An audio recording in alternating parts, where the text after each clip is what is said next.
E vendo a proposta dessa semana, semana 17, qual o valor da verdade na sociedade da informação?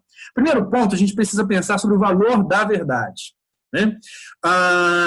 Considerando que, eu vou fazer um breve histórico aqui, bem superficial, mas para que vocês tenham ideia de que a verdade ela adquire conotações diferentes, a depender dos contextos socioculturais a que estamos nos referindo. Né? No momento em que a igreja, né, sobretudo a igreja católica, tinha uma preponderância e uma influência, digamos, uma ingerência maior no poder político, né, em que não havia a laicização do Estado, né, tínhamos ali, a igreja tinha também a prerrogativa de definir o que era verdadeiro ou não. Ela continua tendo essa prerrogativa, mas antes ela tinha um acesso maior também às gestões das relações sociais, porque ela estava ali como porta-voz de Deus. Então, Deus estava associado, Deus é a figura que designa o que é verdadeiro ou não. E as instituições que se reportam a Deus também têm essa incumbência de dizer o que é verdadeiro ou não. Né? E a verdade passa também para a gente julgar o que é normal do anormal, o que é correto do incerto. Né? Que aí a gente pode pensar naquele movimento lá de que o Foucault fala, sociedade disciplinar, né, em que nós temos as instituições que vão dizer justamente segregar, né, aqueles que estão os loucos, isolar os loucos para que os normais ajam como esperado, né? Aqueles que não ajam como o desejado são tidos como anormais.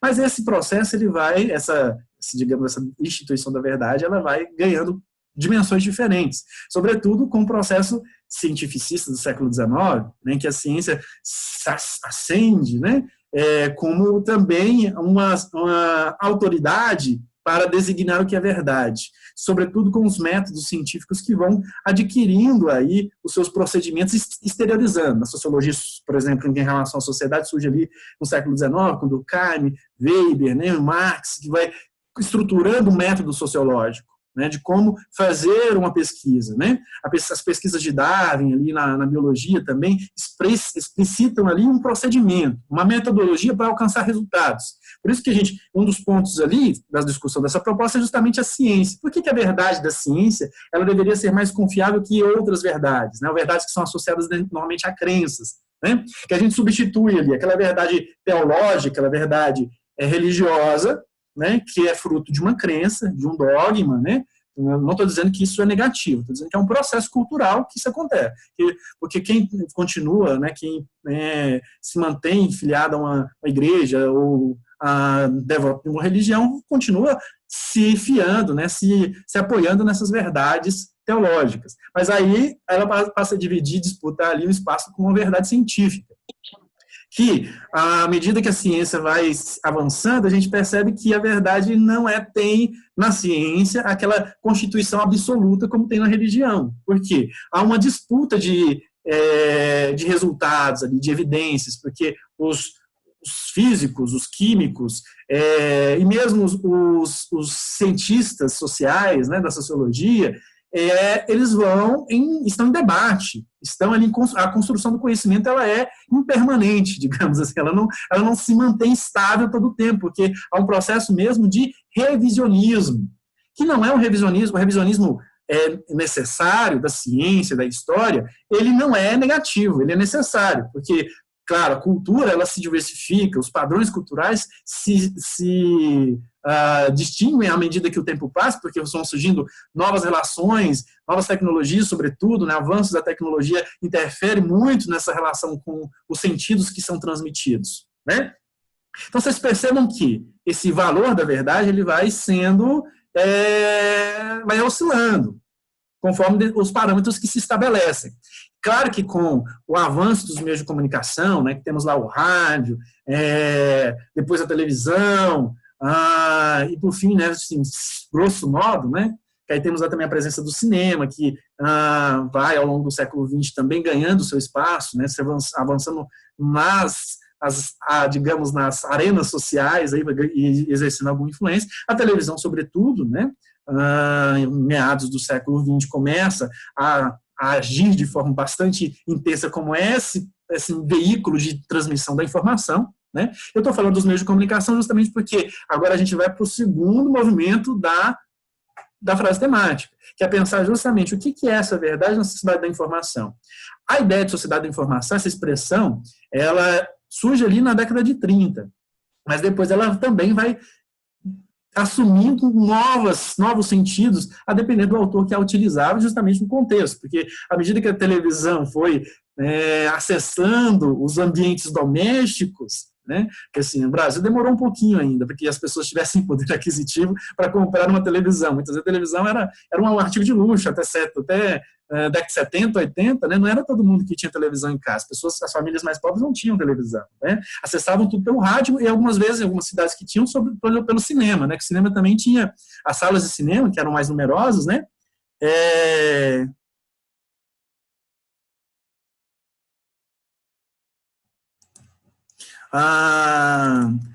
Eu vou avisar aqui, só um aviso administrativo, né? Tem alguém na sala cujo nome é apenas um pontinho. Você consegue mudar o seu nome. Se você não colocar quem é você, nem responder a Meire, ela vai excluir você da sala. Tá bom? Só para avisar antes, que a gente não é ditador, né? A gente avisa, comunica, e aí a pessoa cientificada, né, do caso, toma as providências que foram requeridas numa sociedade com regras, é assim que funciona. Vamos lá. Vamos seguir. Então, os meios, como eu estava dizendo, as famílias mais pobres demoraram a ter acesso à televisão, acessavam pelo rádio, que era um veículo importante aí para acesso à informação, e pelos cinemas, que às vezes tinham transmissões de notícias, né? Não era simplesmente filmes de ficção, e no fim das décadas de 80, né, com a democratização, as pessoas começam a ter mais acesso, né, a ascensão do consumo, né, sobretudo nos anos 2000, né, o consumo começa a ascender, na década de 90 ainda, década de 80 foi um pouco difícil, né, no Brasil, mas na década de 90 as coisas começam a se ajustar, e aí a televisão começa a expandir também, né, sua área de influência, e aí, naquele momento, a internet já começa a avançar. Claro que no Brasil, na década de 90, a internet também era bem dificultosa o acesso a ela. Ainda temos, né? Temos ainda 70% das pessoas que têm acesso à internet, né? Mas a gente pode pensar assim, acesso à internet é a conexão, mas a gente precisa pensar na qualidade da conexão, o tipo de conexão que se faz, por quais aparelhos você acessa, né? Porque vocês aí estão tendo a possibilidade, né? Tem internet, tem Wi-Fi em casa, mas há muitas pessoas que entram nessa conta dos 70%, mas que utilizam o 4G do celular para acessar a internet, que, né, depois você assiste a um vídeo no YouTube e já vai embora, a transmissão de dados, né? Então, há outros fatores aí que a gente pode pensar nessa questão do acesso à informação e dessa sociedade da informação. O que se notabiliza nesse sentido? De que existe um poder em torno da informação, né? Quem tem acesso à informação, por quê? Com a internet todos têm acesso à informação. Todos, já disse, é relativo, né? Mas muita gente parece ter mais acesso à informação do que tinha antes, né? Porque antes a gente dependia do que era transmitido na rádio, na televisão. Agora nós temos um certo protagonismo, porque nós podemos ir à internet, pesquisar no Google, na Wikipédia, né? Em vários sites, temos à nossa disposição, podemos ver vídeos, né? Entrevistas e tudo mais, podemos acessar os livros em PDF, a gente não precisa mais ir às bibliotecas, há uma certa liberdade aí. Só que é o que a gente precisa questionar. E a gente, ao longo dessas semanas, todos vocês devem ter falado assim, sobre os problemas da educação no Brasil, sobre as limitações dessa formação, que muitas vezes é uma formação mecânica, né? Ou uma formação parcial, incompleta, deficiente. Caso de vocês aí, uma formação meio utilitarista, né, que serve apenas para o vestibular, mas não diz para vocês para que serve esse conhecimento, né, qual que é a aplicabilidade desse conhecimento na vida de vocês, né, assim, além de conseguir uma boa nota no vestibular, né, que é uma educação esvaziada de digamos, nós estamos discutindo, né, nessa semana, esvaziada de humanidade, né, porque para que eu estou fazendo, por que eu estou aprendendo, né, sobre por que eu preciso decorar a fórmula de Bhaskara? Por que eu preciso saber lá da combinação lá entre os hidrocarbonetos, né? Alguma coisa assim. Né? Saber o que significa lá o nome científico, Linneu, a evolução, sei lá. Eu estou jogando aqui para essa conversa. Eu estou brincando também com todas essas informações, porque o que a gente parece saber é um pouco de tudo e nada. Porque nós não temos essa possibilidade não temos esse movimento de nos aprofundar. E o aprofundamento implica justamente um procedimento de leitura, de análise, de reflexão, que é o que talvez a ciência faça para chegar às suas conclusões. E aí que nas manchetes que são dispostas na proposta, nós temos alguns pontos que podem ser pilares aí do seu projeto de texto. Fica a sua escolha. Primeiro, temos assim, sociedade da informação. Se nós estamos exaustos, estamos sim, atordoados com tanta informação, nós não temos a capacidade, ou não temos pelo menos a possibilidade de avaliar a qualidade dessa informação, a procedência dela, porque nós estamos assim, exauridos de energia, não temos nem energia para ponderar se aquela informação é verdadeira ou não, se é autêntica ou não, se a fonte dela é legítima ou não. O que pode reverberar no sentido da verdade. Mas a gente também pode estar cansado, né? Pode ser esse movimento de desgaste, mas também pode ser algo deliberado, de a gente não buscar essas verdades que são produzidas por processos, né, de método aí, e se fiarem nas verdades que são fruto de crença. Lembra que eu falei da questão religiosa? Né? Quando a gente fala da pós-verdade, não sei se vocês não me disseram nada, né? Me deixaram falando sozinho. Eu perguntei se vocês assistiram ao vídeo que foi mandado, né? Pelo menos eu pedi que mandassem para vocês. Espero que tenham recebido, que é uma entrevista do Karnal, do Leandro Karnal, que ele fala sobre a pós-verdade. E aí temos algumas referências, que eu vou trazer uma bastante importante, que é a do Manuel Castells, que é um nome, um sociólogo espanhol, que vocês já conhecem, acho que vocês já devem ter ouvido falar dele. A Felícia assistiu, então significa que vocês receberam o vídeo, né? É um vídeo curtinho, depois se vocês quiserem ver a entrevista inteira, vale a pena. Então ele comenta lá, o vídeo serve para os dois tópicos da aula de hoje, para a gente pensar sobre a questão da verdade, neste momento em que estamos, e também para o processo de citação. O Matheus e a Felícia assistiram ao vídeo, devem se lembrar que o Karnal faz algumas citações na resposta que ele dá aos entrevistadores, né? Então ele utiliza ali as técnicas de citação também para, olha, ele é um historiador, né, uma voz de autoridade, mas ele mesmo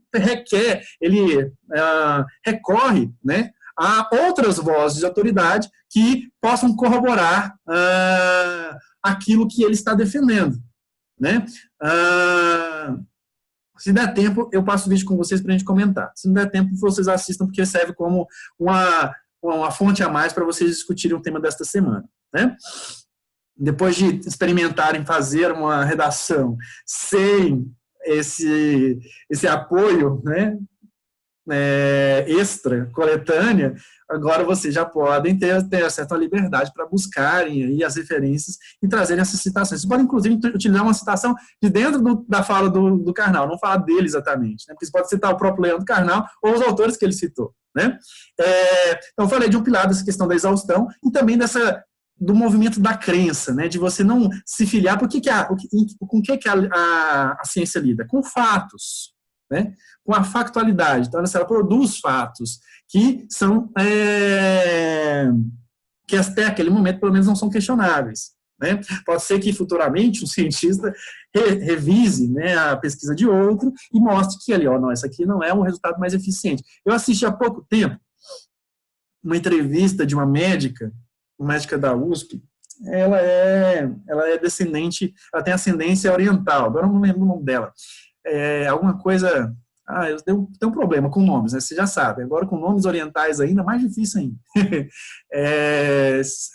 Não vou lembrar o nome dela. Tal que o nome é Haguchi, cara. Não vou conseguir lembrar o nome dela. Mas ela falou algo bastante interessante, né? Eu guardei isso para pensar nessa questão da verdade. Ela defende, né, o uso da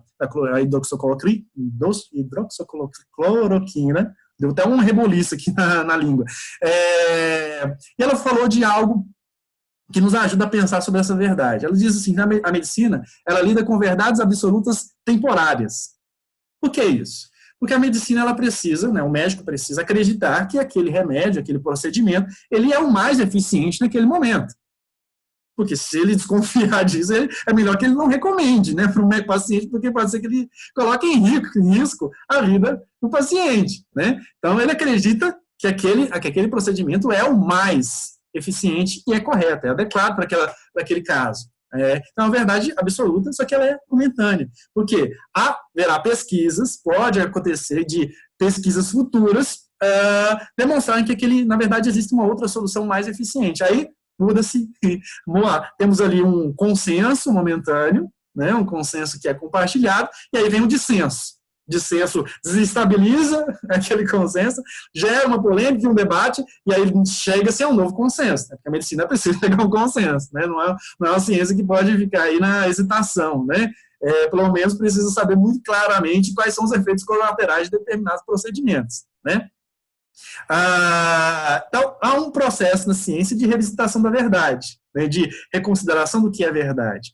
Mas não é algo arbitrário, não é algo assim, porque eu achei que não é certo. Existe uma fundamentação. O que se tem feito é questionar-se, às vezes, a verdade, sem ter, de fato, uma fundamentação que é resultado de pesquisa de séculos, às vezes, né, de décadas, às vezes de séculos. Né? Eu fico até curioso, não sei se vocês ficam, né? Pensar assim, eu queria tanto conseguir, exatamente, o Luiz Felipe falou agora, Nise Yamaguchi. Ótimo, obrigado, Luiz Felipe. Tá uma graça, assim, tá vendo? Sociedade da Informação. Você acha, pode ter certeza, é ela mesma. Foi a entrevista que eu assisti dela com um outro médico, eu também não vou lembrar o nome dele. Eu sou péssimo com o nome. Eu tenho que ter um caderninho, que a minha memória já está ficando enfraquecida. Mas obrigado. A médica que eu estava falando é a Nise Yamaguchi. E aí há um processo de questionamento das verdades científicas, né? Não sei vocês, mas eu fico curioso, eu queria, sabe, se eu pudesse ter essa opção de me colocar no lugar, no ponto de vista de alguém que defende o terraplanismo, porque eu queria tanto entender se eles acreditam mesmo, né, nessa teoria, né? Eu acho que quando a viagem espacial ficar mais baratinha, né, acho que eu vou fazer umas economias aí para poder fazer uma viagem, né, à Lua, para poder ver a Terra e confirmar se não foi nenhuma invenção, se a Terra é redonda mesmo, né, porque eu não sei, né, fico curioso para entender. E o que a gente diz sobre esse tipo de questionamento em relação à ciência, né, se a Terra é de fato redonda, se as vacinas são eficientes, se elas são saudáveis, né, se elas são sadias, né? Vou colocar aqui, ó. Todos, a Felícia pediu aqui, ó. Vou colocar Nise Yamaguchi, né? Então, assim, a Isadora até comentou aqui que é um absurdo. Então, assim, se as pessoas estão acreditando, mas normalmente o que a gente pensa, assim, a verdade é que são frutos da crença, não de fatos, né? E aí, o que se discute com a pós-verdade é justamente isso. Por que fala assim de pós-verdade? Porque essa verdade de que está falando é uma verdade factual, né? Vocês devem se lembrar de umas semanas, lá das nossas primeiras semanas de aula, eu falava do Noam Chomsky, né? Que o Noam Chomsky é um dos que dizem que as pessoas não querem mais acreditar nos fatos, os fatos não importam mais. Porque o que elas buscam é as crenças, né? Se eu acredito, assim, que tentar aquela brincadeira, né?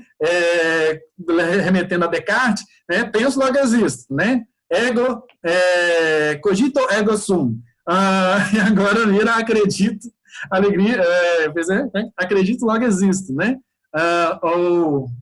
Acho que é isso, né? A relação, que tem uma paródia aí da frase famosa do Descartes, né? Que você acredita, e aí já é verdade.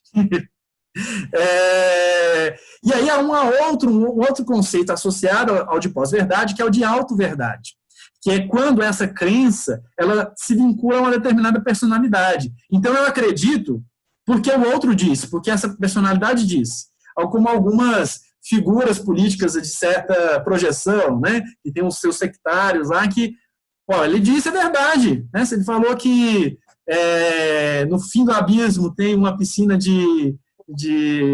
um mar de rosas, né, que todo mundo fala assim, ele vive no mar de rosas. O mar de rosas fica no fundo do abismo, é só pular no abismo que você vai chegar ao mar de rosas. A Larissa que mencionou, né, que falou um outro conceito que é a neoimprensa, né, que é também assim, uma nova forma, né, que se funda também que é diferente um pouquinho em verdade, é diferente de mentira. né? Que a mentira, que até vocês viram no vídeo do Karnal, a mentira é falaciosa, é mentira mesmo, né? Que acontece nas fake news. Agora, o que nós estamos dizendo em relação à pós-verdade são crenças mesmo que são transmitidas como se fossem verdade. As pessoas falam como se aquilo fosse, de fato, legítimo, né? E claro que tem os meios de comunicação que reverberam, que reproduzem essas ideias, né?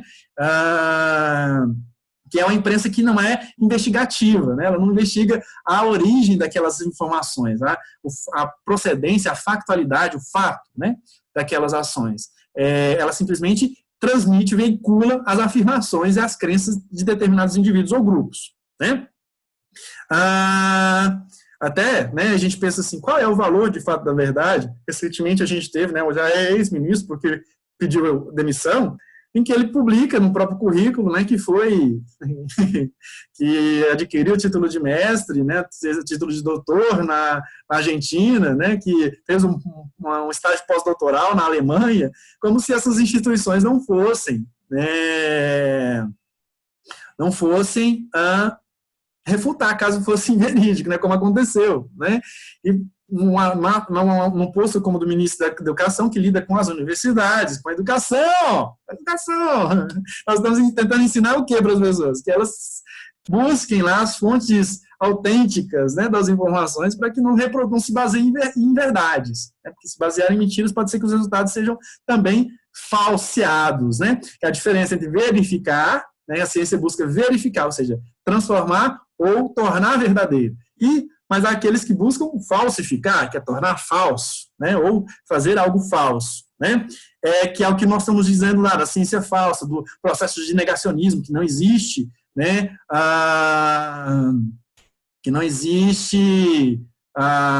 o aquecimento global, né, há articulações, né, há um filme também, agora que eu lembrei, depois vocês podem buscar.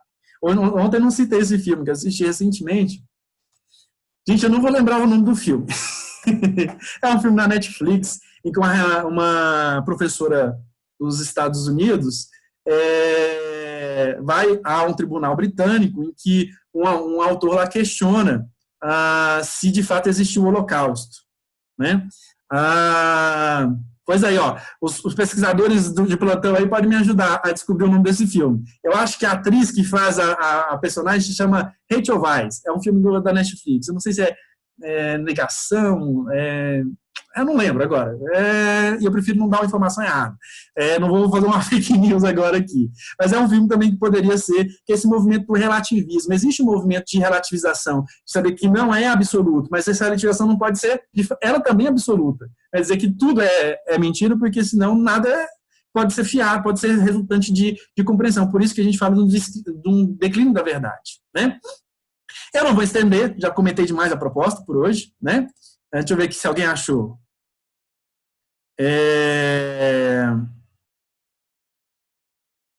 Então, a gente tem aqui, há vários filósofos que, na verdade, a discussão sobre a verdade, ou a indagação sobre a natureza da verdade, ela está presente em toda a filosofia, né? Na proposta aqui, a gente trouxe Foucault, né? Mas eu vou trazer também um sociólogo, né? Negação, João Pedro ajudou a gente, né? Sabia que eu estava certo, eu falei negação, mas minha memória não está tão ruim assim, né? Que se chama Negação, é um filme bacana também, muito bom, que lá assim, tem um processo é bom para assistir, para vocês verem o processo de argumentação no tribunal, né? De que, olha, o que está fundado de fato em informações factuais, na verdade, em provas documentais, que é o que a história faz, né? Em se basear, tem até, eu estou falando que o revisionismo, né, ele relativismo, pode ser positivo, porque a gente pode pensar num movimento que tem recentemente, que é o No Monument, né, que recebe outros nomes também, decorrente dos protestos antirracistas que levaram à retirada de estátuas de conquistadores, né, de senhores escravocratas que estão lá em praças públicas. Assim, o que tem acontecido em alguns lugares é a retirada desses dessas figuras, né, dessas estátuas, dessas esculturas, e levar para dentro do museu, como a figura histórica, lá, uma estátua que tem lá desde, agora eu não me lembro, eu estou péssimo na memória hoje, né, que é uma estátua até do aquele filme besta, né, que chama A Noite no Museu, que tem o Roosevelt cercado de um negro e de um índio, né, o Roosevelt de cavalo, né, o presidente Roosevelt, e do lado dele o negro, né, no chão, né, em uma posição de desnível aí, né, e os três como os grandes nomes aí da formação estadunidense. E aí eles vão retirar essa estátua e vão levá-la para dentro do museu, né, vão para outro lugar que ela vai ser ressignificada, né, ela vai ser o sentido dela vai ser revisitado, porque ela deixa de ser uma referência digamos, de exemplo para o convívio social, né, de história, né, para ser uma evidência de um momento histórico, né, em que se cultuava essas referências como se elas fossem, de fato, as únicas preponderantes, as únicas que revelassem a identidade de um povo. Né? Quando, na verdade, esse processo de retomada da memória, aí, vocês lembram da Olga Simpson, né? Que fala sobre as memórias subterrâneas, né? Que às vezes são justamente soterradas pela memória oficial, né? Porque são negadas de alguma forma. Né? Alguém perguntou aqui que filósofo a gente pode citar. Né? O Nietzsche fala sobre verdade, eu trouxe até uma citação dele para a gente, que é do Humano Demasiado Humano, e aqui na proposta vem o Foucault. Né? Mas todos eles questionam sobre o que é a verdade. Se a verdade é algo essencial, se é algo que vem do plano ideal, ou se é algo que é resultante de uma empiria, né? De uma experiência na realidade. Né?